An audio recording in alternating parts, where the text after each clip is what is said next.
Y lo primero de todo es ver cómo vamos a poner el ventilador, cómo colocarlo. Normalmente sabéis que en el montaje básico a nosotros nos gusta ubicarlo justo en el techo.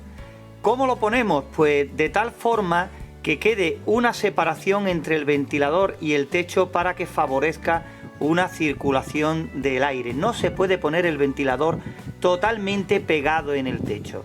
Nosotros además para esa separación aprovechamos y ponemos unos taquitos de goma en los tornillos que van a fijar el ventilador al techo y así hacemos que absorba las vibraciones y también nos evitamos ruidos molestos que con el tiempo puedan aparecer en el funcionamiento de nuestra incubadora con ese ventilador en funcionamiento. Y ya después, una vez supuestamente mirando en el techo, pues el ventilador iría situado justo en el centro de lo que es la resistencia de silicona.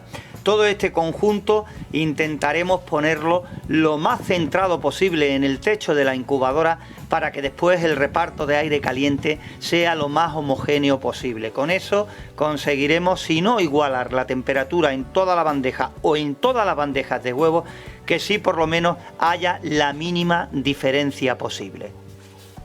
Veréis, en este primer dibujo lo hemos puesto dirigiendo el aire hacia los huevos, hacia abajo. Lo haremos en caso de que sea un ventilador que no es muy potente, que mueva muy poca cantidad de aire y entonces tenemos que aprovechar ese movimiento al máximo. También en el caso, por ejemplo, de que la primera bandeja de huevos esté bastante retirada del ventilador, entonces tendremos que aprovechar también el viento que mueve, el viento que genera, para que llegue con la suficiente fuerza a la bandeja de los huevos para que nos iguale la temperatura en la primera y a partir de ahí en la segunda, tercera o las bandejas de huevos que tengamos en nuestra incubadora casera. Ojo, una cosa muy importante, podéis decir también que sea de la forma que sea, lo ponemos directo a los huevos y ya está el problema solucionado. Puede que igualemos la temperatura, pero también hay que tener en cuenta de que estaremos hablando de un aire caliente el que moverá dentro de la incubadora. De hecho, tendremos entre 37 y 38 grados y mucho aire tampoco es muy bueno que digamos, puede resecar los huevos. Así que tendremos que intentar buscar un equilibrio, de intentar conseguir la temperatura lo más igualada posible y que tampoco llegue un torrente excesivo de aire donde están ubicados los huevos en las bandejas. Vamos ahora con el caso contrario. Vamos a dirigir el aire, el ventilador enfocado hacia el techo. Entonces ahí, si son ventiladores potentes o la primera bandeja de huevos está demasiado cerca del ventilador, lo dirigiremos al techo, ahí chocará y volverá de nuevo hacia la zona de huevos, ya un poco más debilitado ese torrente de aire.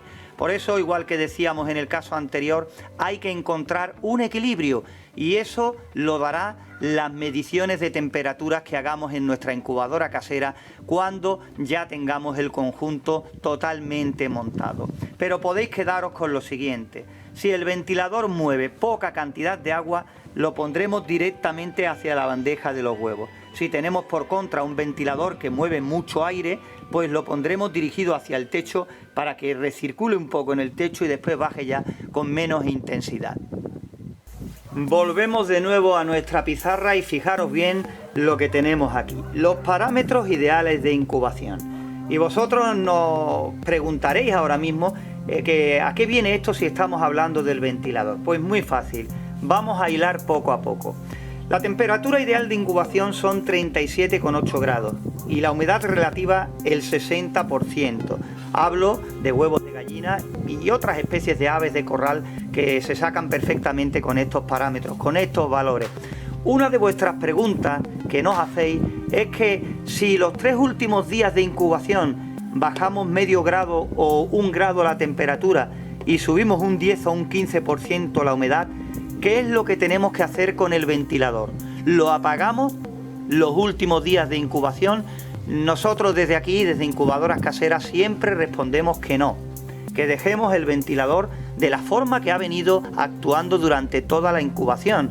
Si hemos podido mantener estos parámetros durante los 18 días y después hemos bajado y hemos subido la humedad los 3 últimos días con el ventilador, pues ya sabemos cómo se va a comportar. Nosotros repetimos, siempre decimos que el ventilador lo dejemos del primero al último día de incubación tal y como ha venido funcionando desde el principio. ¿El por qué? Tienes que tener en cuenta que cualquier modificación que tú hagas en la incubadora evidentemente te va a tener repercusión en estos parámetros. Entonces, si desconectamos el ventilador los últimos días, ten por seguro que la temperatura y la humedad relativa te van a cambiar más de lo que esperas, y precisamente en esos últimos días de incubación es cuando debemos de evitar las sorpresas. Y ya casi terminando el vídeo dedicado al ventilador en el día de hoy, aquí tenemos este dibujo del interior de una incubadora. Y la última pregunta que vamos a tratar hoy, y que también la hacéis muchísimo, es la siguiente: ¿es realmente necesaria la utilización de un ventilador en nuestra incubadora?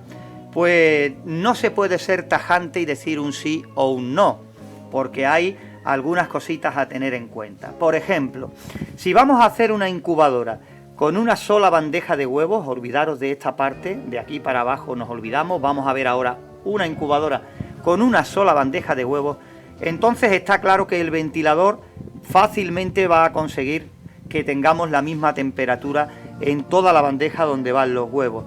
También te digo que si tenemos una resistencia de silicona bien situada en el techo o cualquier fuente de calor, también bombillas o una resistencia rígida, en fin, el método que desees utilizar, si la tenemos bien centrada en la parte superior, podríamos prescindir del ventilador, porque fácilmente al tener un reparto bien hecho, bien centrado de la fuente de calor en la parte de arriba, pues prácticamente estaría toda a la misma distancia de los huevos. Por lo tanto, podríamos prescindir en este caso del ventilador.